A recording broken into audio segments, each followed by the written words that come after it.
বন্ধুরা, এক রাজা প্রতিদিন এক নতুন মেয়ের সঙ্গে বিবাহ করতেন এবং পরদিন সকালেই তাকে মৃত্যুদণ্ড দিতেন। কিন্তু তিনি এমনটা কেন করতেন? এর পিছনের আসল রহস্য কেউ জানত না। এক রাতে যখন সেই রহস্য ফাঁস হলো, তখন সকলের পায়ের তলা থেকে মাটি সরে গেল। অনেক দিন আগের কথা।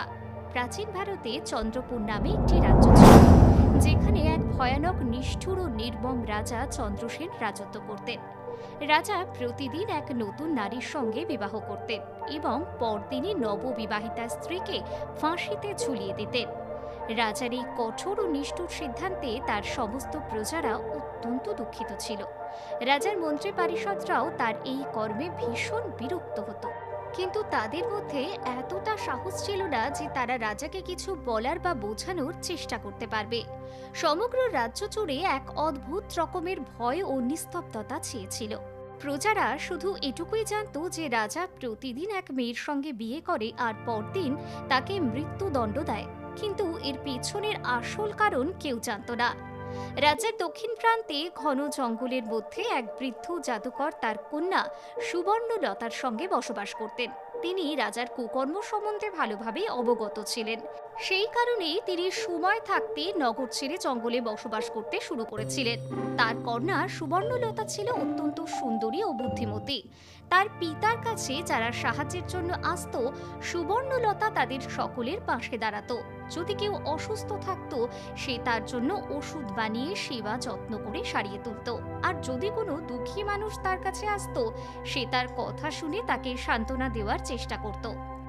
একদিন যখন জাদুকরকে বিশেষ কাজে নগরে যেতে হয়, তখন সুবর্ণলতা জিদ করে এবং সেই দিন সে তার বাবার সঙ্গে রওনা হয়। যখন তারা নগরে প্রবেশ করে ও নগরের ফটকে পৌঁছয়, তখন তারা দেখে কিছু লোক রাজাকে অভিশাপ দিতে দিতে কাঁদতে কাঁদতে এক তরুণীর মৃতদেহ বহন করে নিয়ে যাচ্ছে। বৃদ্ধ জাদুকর তাদের দেখে সব বুঝে যান। তিনি তৎক্ষণাৎ তার কন্যাকে সেখান থেকে চলে আসতে বলেন। কিন্তু সুবর্ণলতা যখন সেই কাঁদতে থাকা লোকগুলোকে দেখে, তখন তার হৃদয় ভারাক্রান্ত হয়ে পড়ে।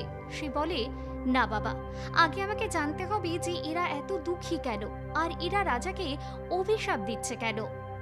জাদুকর তাকে অনেক বোঝানোর পরও সুবর্ণলতা সেখান থেকে যেতে চায় না। সে কিছু লোকের কাছে গিয়ে এই বিষয়ে জানতে চায়। লোকেরা প্রথমে একটু অবাক হয়ে তাকে দেখে এবং বলে, তুমি কি সত্যি কিছুই জানো না? সুবর্ণলতা না বললে লোকেরা এই সম্পূর্ণ বেদনাদায়ক কাহিনী তাকে খুলে বলে। এসব শুনে সুবর্ণলতা একেবারে স্তব্ধ ও হতবাক হয়ে যায়। কিছুক্ষণ পরে সে নিজেকে সামলায়। তারপর তার পিতাকে বলে, বাবা, আমি রাজাকে বিয়ে করতে চাই।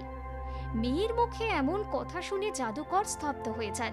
তিনি হতভম্ব হয়ে বলেন, মা, তুমি কি পাগল হয়ে গেছো? এ কি কথা বলছো? তুমি তো এখনই শুনলে যে রাজা পরদিনই নিজের স্ত্রীকে হত্যা করে।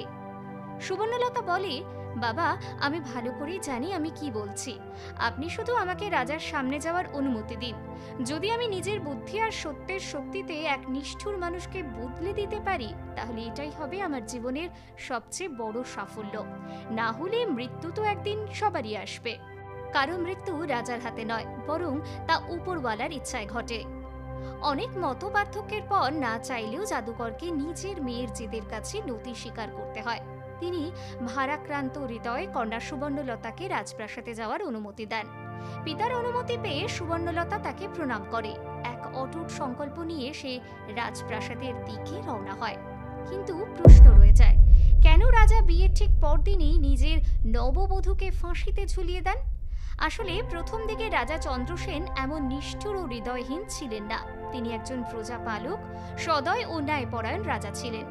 যখন তিনি বিবাহযোগ্য হন, তখন তার পিতা কমল সেন তার বিয়ে দেন রত্নপ্রভা নামক এক অপরূপ সুন্দরী যুবতীর সঙ্গে। রত্নপ্রভা অসাধারণ রূপসী ও মোহময়ী নারী ছিলেন। রাজা চন্দ্রসেন তার রূপে মুগ্ধ হয়ে পড়েন। তিনি মন প্রাণ দিয়ে রত্নপ্রভাকে ভালোবাসতে শুরু করেন।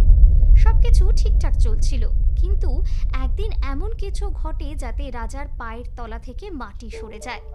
একদিন রাজা দরবার থেকে সরাসরি রানী নিবাসে চলে আসেন। যখন তিনি রত্নপ্রভার কক্ষে প্রবেশ করেন, তখন যে দৃশ্যটি দেখেন তা দেখে তার শরীর ঠান্ডা হয়ে যায়। রত্নপ্রভা এক ভৃত্যের সঙ্গে প্রেমালাপ করছিলেন।